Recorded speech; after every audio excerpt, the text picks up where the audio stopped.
নমস্কার বন্ধুরা, সবিতা কুকিং ব্লগে সবাইকে স্বাগত জানাই। সবাই ভালো থাকবেন, সবাই সুস্থ থাকবেন। আজকে নিয়েছি শিং মাছ। শিং মাছ দিয়ে একটা রেসিপি করব।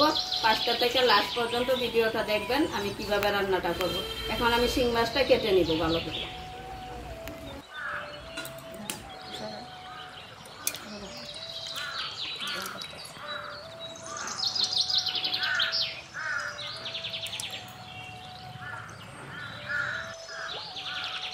জ্যান্ত শিং মাছটা এখন আমি কেটে নিব। কারণ শিং মাছটা অনেক বড় বড় শিং মাছ।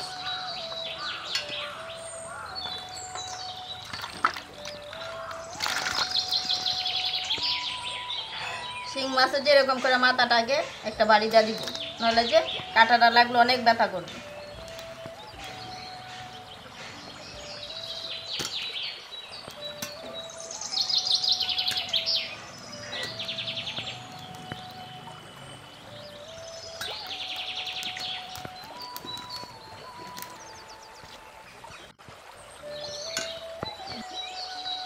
এরকম করে মাথাটা আগে বের করে নিব।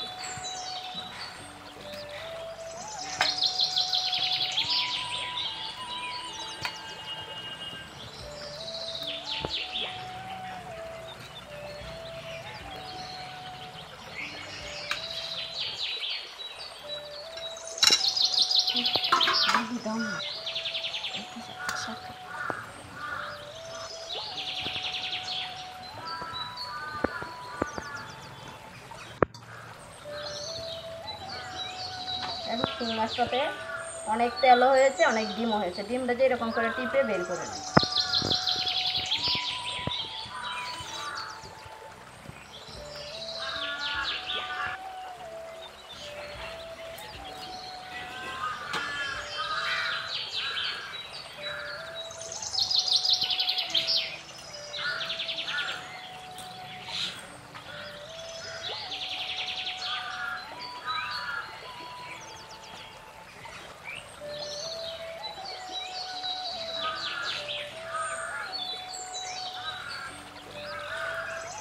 রগটা বের করে নেব।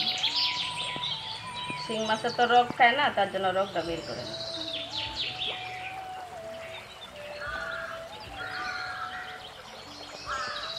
এই যে শিং মাছের একটা রগ দেখে রগটা বের করে নিই। রগটা যে কেটে নিই,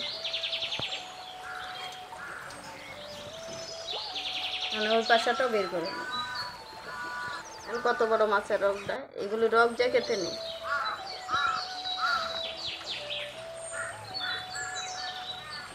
একটা সেগুন পাতা নিয়ে নিয়েছি। সেগুন পাতাটা দাঁড় আছে। সেগুন পাতাটা দিয়ে মাছটা পরিষ্কার করে নেব।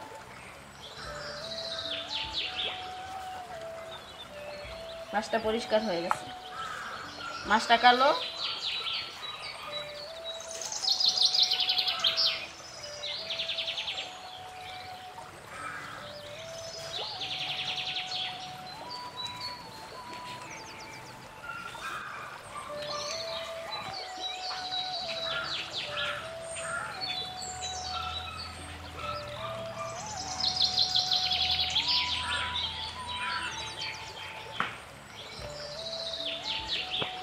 আমি পিস পিস করে কেটে নেব। ছোটটা একটা টুকরা দিব। মাছ কাটা হয়ে গেছে, এখন লবণ দিয়ে ভালো করে বেয়ে নিয়ে আসবো। কড়াইতে দইনাটা ভেজে নিব। দইনাটা ভাজা হয়ে গেছে, এখন উঠান জিরা।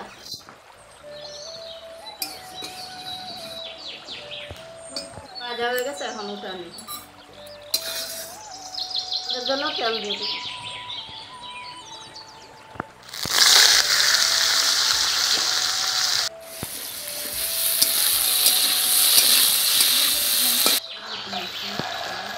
ভাজা হয়ে গেছে, এখন উঠা নিব।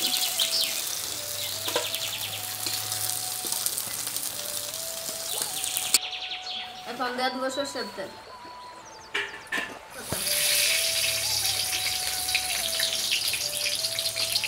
পেঁয়াজ,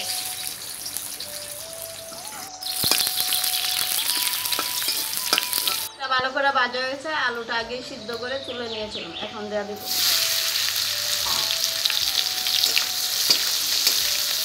স্বাদ মতো দিয়ে দেবো লবণ। হলুদ গুঁড়ো, রসুন, পেঁয়াজ কুচি। এখন একসাথে ভালো করে মিক্স করে নেব। এখন দিয়ে দিব লঙ্কা বাটা,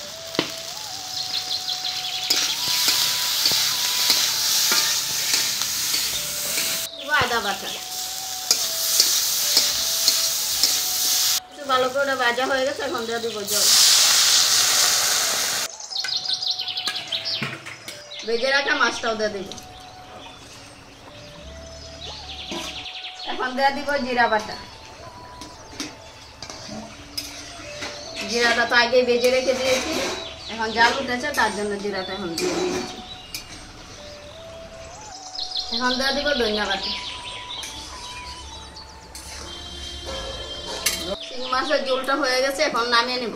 শিং মাছের ঝোল যে অল্প পাতলাই ভালো লাগে খেতে, কম মশলা। শিং মাছের রেসিপিটা কেমন হয়েছে কমেন্টে জানাবেন। যদি ভালো লাগে লাইক করবেন, শেয়ার করবেন।